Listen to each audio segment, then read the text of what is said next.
Hello mga pangga! Kamusta kayong lahat? Sana ay nasa mabuti kayong kalagayan habang napapanood nyo ang video ito. So good morning ga mula sa Kuwait guys. So dito naman tayo ga.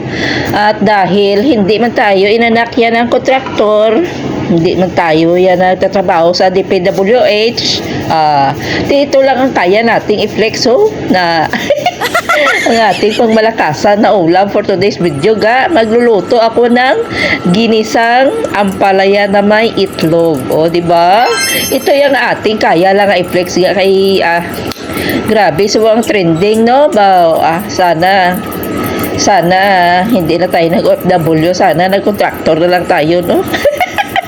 Siguro ngayon bilyonaryo na tayo.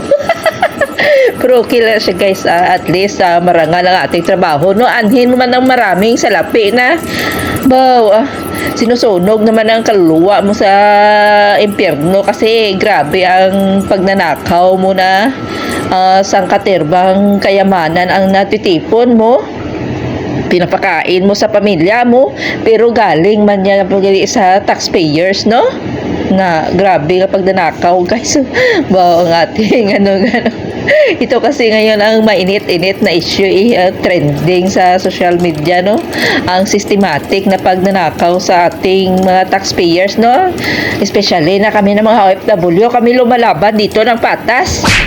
Lumalaban kami dito ng patas. Kayo, anong ginagawa nyo? Ninanakaw nyo yung pera namin. Ang dami na nating satsat guys. So ito ang aking ulam for today gao. Magisa-gisa tayo ng ampalaya. Lagyan natin ng kamatis, sibuyas, garlic, at saka nag-prepare din ako ng 2 itlog dyan. So na itong ating pananghalian hasta pa ito bukas ga. So ganun ang ating dito napakasarap na ng ating ulam pag ganito ang ating kasi nakakasawa na puro manok guys, everyday manok. So mag-ulam-ulam naman tayo na Filipino food pag may time, o diba? The last day goes, they expand and shrink. Memories blur faster than you think. One moment's forever, the next just a blink. And this elastic time, we sink or swim. So hold on tight to now, 'cause time will wait for you. This elastic flow, each second's precious true.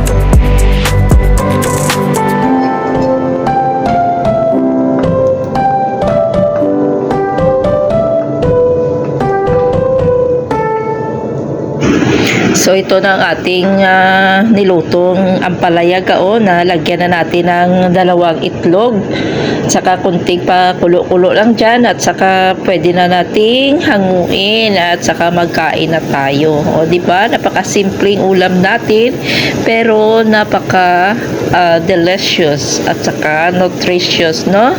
Shout out dyan sa mga mahilig sa ampalaya at sa mga hindi mahilig magkain ito guys. So kailangan natin ito no, kasi minsan no naging lapsio na tayo ga.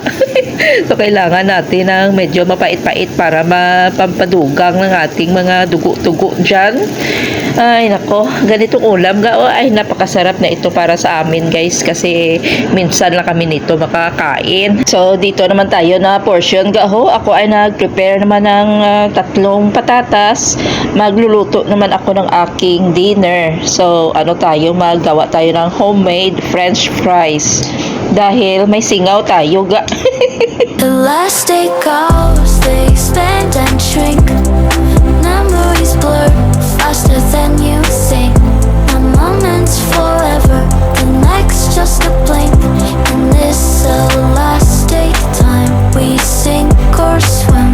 So hold on tight to now, 'cause time will wait for you. This elastic flow, each second's precious true.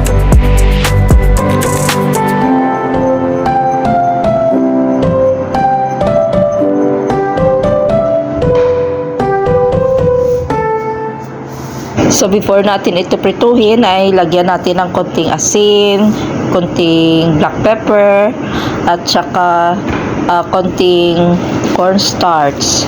Ito ang aking magiging dinner for today's video. Simple lang, no, dahil natubukan ako ga ng singaw ga, so masakit magmuya-nguya. So ito na lang ang naisipan ko na kainin ngayong gabi.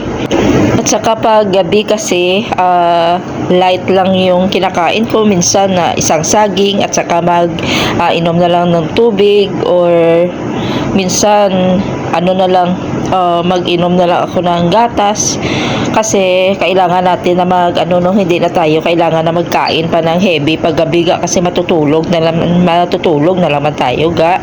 So yun ang aking guys, hindi na ako kumakain ng heavy pag gabi or kanin. Ito na lang ang aking kakainin. Hirap talaga pag sa mga may mga edad-edad na balaga, ang hirap na magpatunaw ng taba guys, kasi konting kain mo lang na kung hindi ka talaga magjita, kahit talagang lolobo ka ng bongga. So kailangan tayo ay din ng ating diet, no, kasi ang hirap na pag sobrang taas na ng sugar mo. Kung may edad ka na, ang hirap na guys. Ang hirap liit, ang hirap magpatunaw ng taba. Especially kung may edad na tayo guys. So, watch out na lang sa ating mga kinakain. At saka, ingatan din ang ating kalusugan, ang ating katawang lupa. Ang bilis lang magpalaki, ang bilis lang magpalobo ng ating katawan, no? Pero, ang hina natin magpaliit, magpabawas ng timbang. Kailangan mo talaga ng matinding pagjeta, or else lolobo ka talaga yung bongga. So, ganito tayo, no? Ang kwan kasi is, ang health lang natin, ang ating kalusugan, ang ating puhunan sa ating araw-araw na pakikipaglaban sa buhay. So, kailangan palatilihin natin na healthy tayo, malayo-layo tayo sa mga sakit-sakit. Pero minsan, no, nagakiang-kiang na ko ga sakit ng akon nga, nagatukan na minsan ng aking arthritis ga. Ang aking amo, sabi niya, tatakawan ng aking amo, bakit sumasakit daw ng guy? Bakit? Bata pa bang kadama mo? So ganito tayo guys, simpleng ating video for today. Basta ingat na lang tayo sa ating kalusugan, at panatilihin natin na maging positive tayo. Ang ating mental health, kailangan din nating alagaan. Bawal ang stress, kaliwali ng mga stress na guys. Ang mga problema natin, hayaan ang problema magproblema sa atin. So hanggang dito na lang mga pagga. Please don't forget to hit like on this video, and please don't skip my ads, kay para magmanggaranon ako ga, manggaranon na. Kunting sense para sa ating AdSense.